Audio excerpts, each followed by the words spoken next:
Здравствуйте! В эфире информационный выпуск Амшипшара. Начнем с сообщения оперативного штаба по защите населения Абхазии от коронавирусной инфекции. С 30 декабря по 3 января в госпиталях Абхазии скончались 11 человек. За этот же период в Гудаузском госпитале скончались 3 пациента. Двое мужчин 1938 и 1944 годов рождения и женщина 53 лет. В Российском военном мобильном госпитале в Сухуме скончались 3 пациента. Двое мужчин 1947 и 1949 годов рождения и женщина 1944 года рождения. С 1 по 3 января 2021 года тестирование на коронавирусную инфекцию проведено у 462 человек. Диагноз COVID-19 подтвержден у 129 из них. За это время в Гудаузском госпитале скончались 5 пациентов с диагнозом новая коронавирусная инфекция и двусторонняя полисегментарная пневмония. 3 женщины 71 года, 66 и 69 лет и 2 мужчин 1952 и 1941 годов рождения. Все они получали необходимую медицинскую помощь. Как сообщает оперштаб, с 1 января ПЦР-исследования на выявление коронавирусной инфекции не проводились в связи с дезинфекцией помещений СЭС. Но забор биоматериала продолжался. Результаты всех исследований будут готовы к 4 января.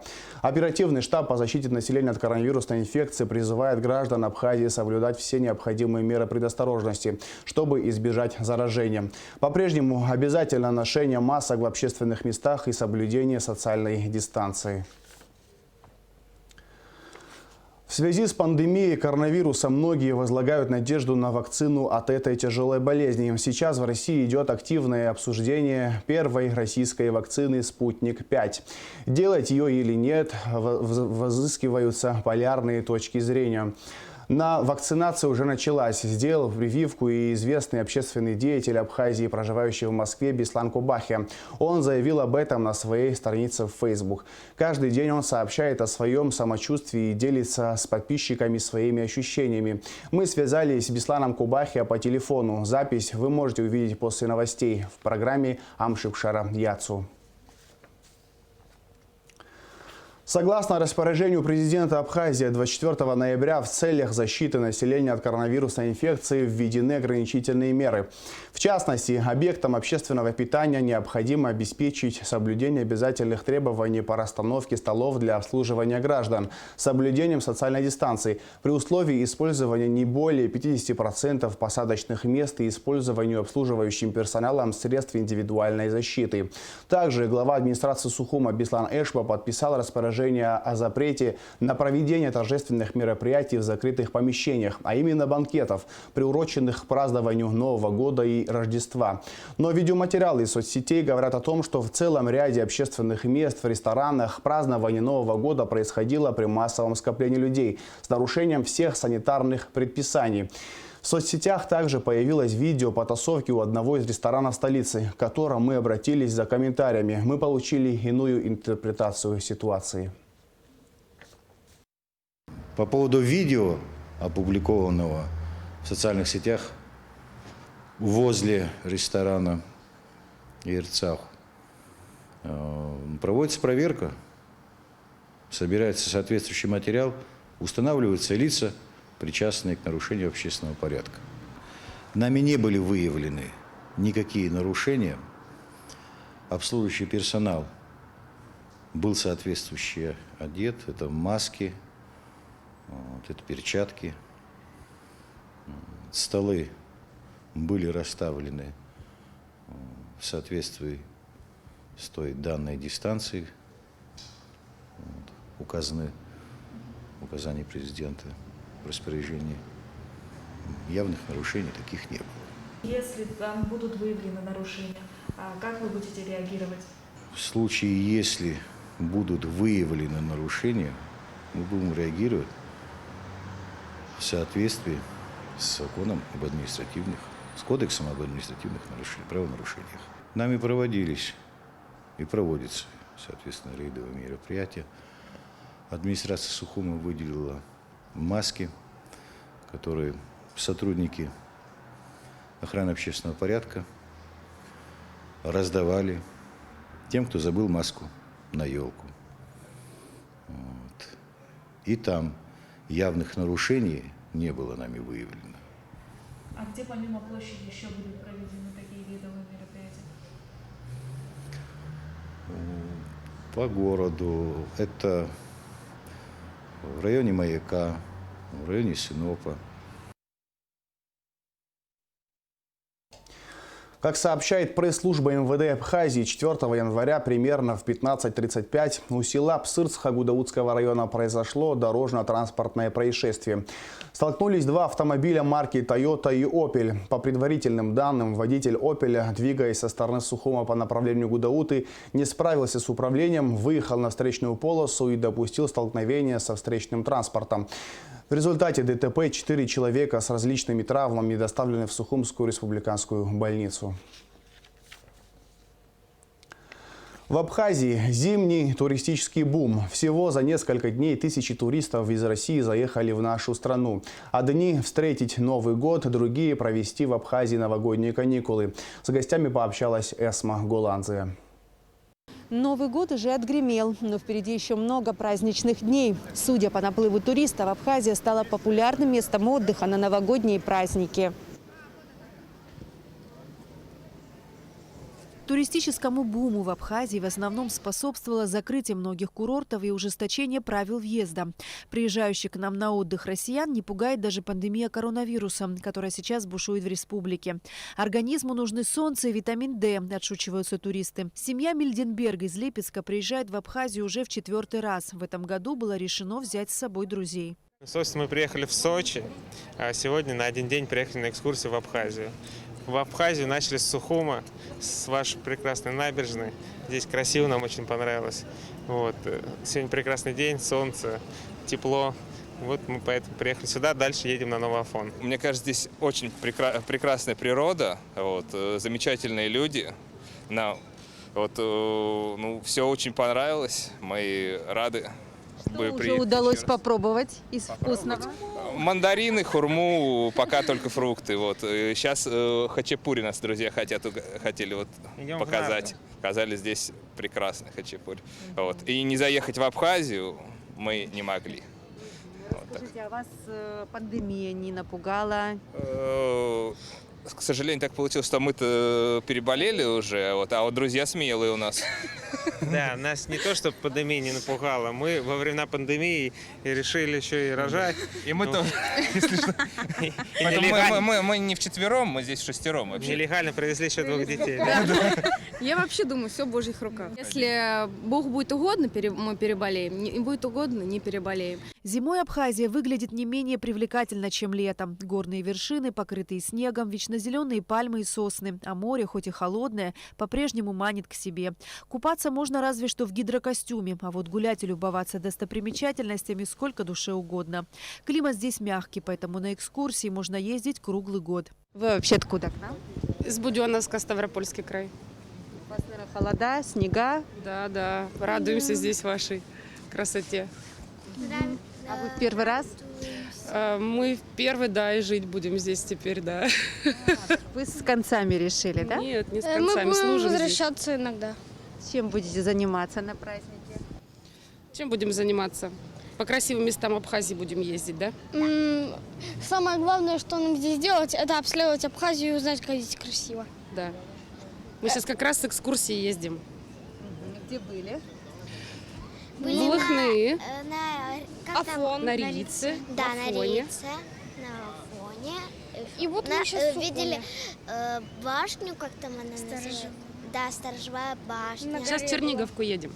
Свои двери для туристов распахнули гостиницы Абхазии. Спросом пользуются как крупные санатории и мелкие отели, так и частный сектор. Все гостиницы заняты были. И мы нашли единственное место вот в этом высоком здании, в старом доме отдыха. Такое аутентичное. Как оно называлось?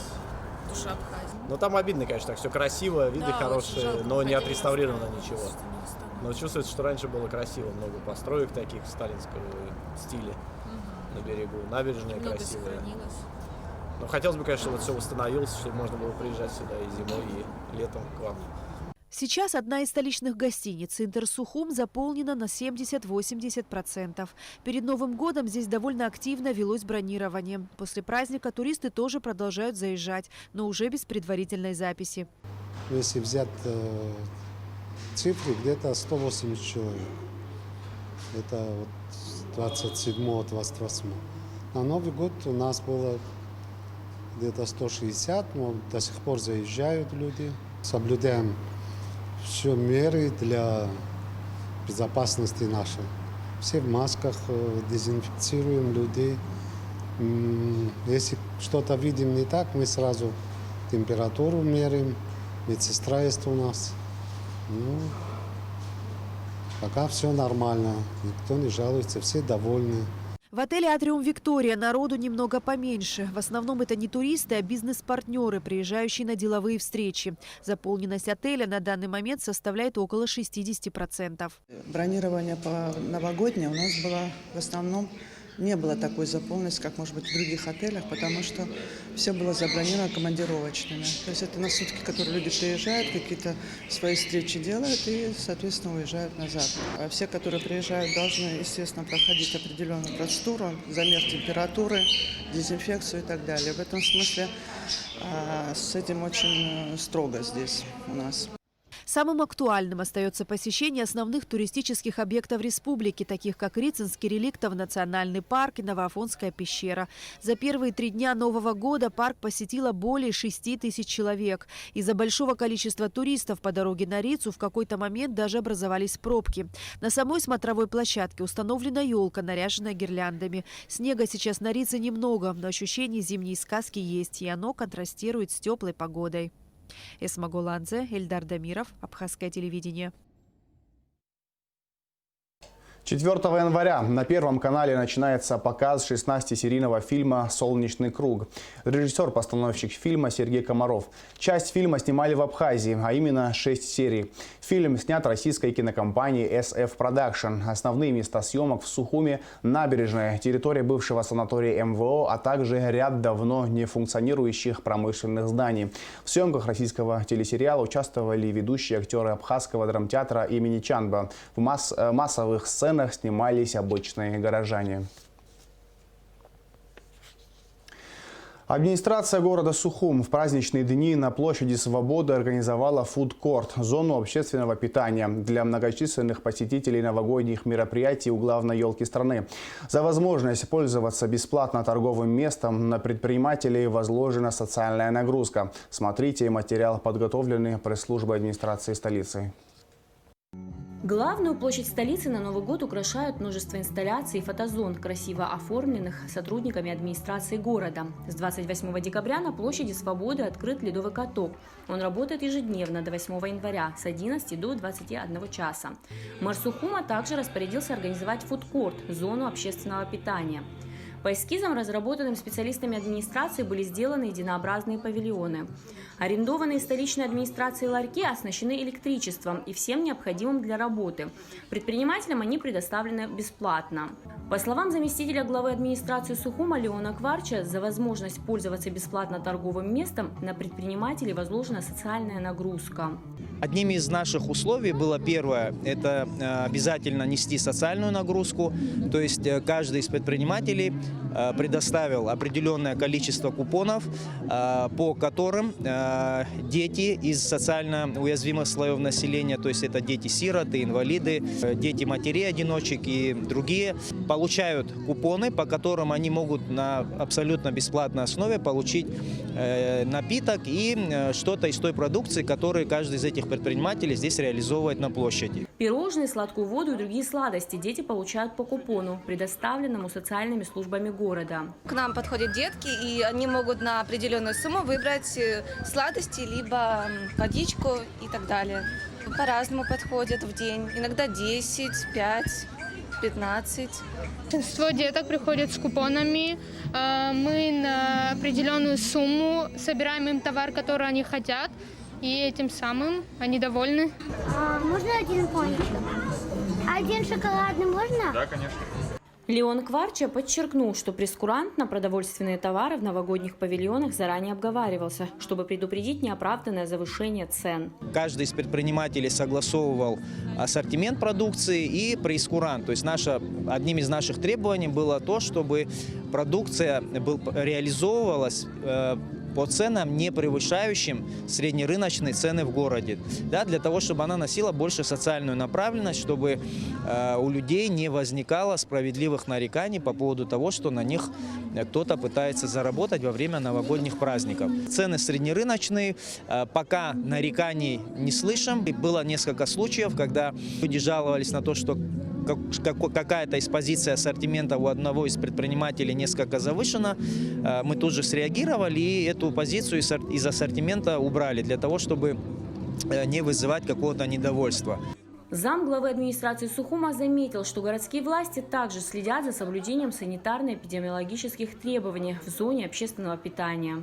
Третье требование – это соблюдение всех необходимых санитарно-гигиенических требований, наличие у продавцов средств индивидуальной защиты, это маски, перчатки, дезинфекторы и обязательно соблюдение предпринимателями социальной дистанции между столами, за которыми сидят их посетители. Уборка и обеспечение санитарно-гигиенических требований на самой площади обеспечивается силами МУП благоустройства администрации города Сухум. Все находится под контролем. На площади также дежурят круглосуточно сотрудники милиции, которые реагируют в случае наличия каких-то противозаконных действий. Также по нашей просьбе предприниматели, которые установили видеокамеры наблюдения на площади, установили несколько дополнительных видеокамер для того, чтобы было полное наблюдение за всем тем, что происходит на площади. Департаментом экономического развития администрации города Сухум на площади установлено дежурство, чтобы не допустить несанкционированной торговли. Илана Какаля, Давид Авицба, пресс-служба администрации города Сухум.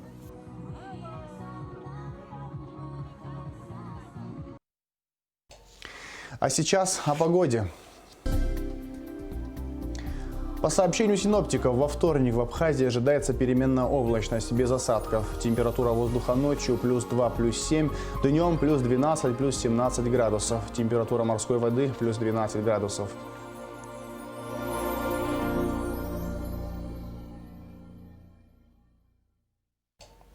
На этом я с вами прощаюсь. Всего хорошего. До свидания.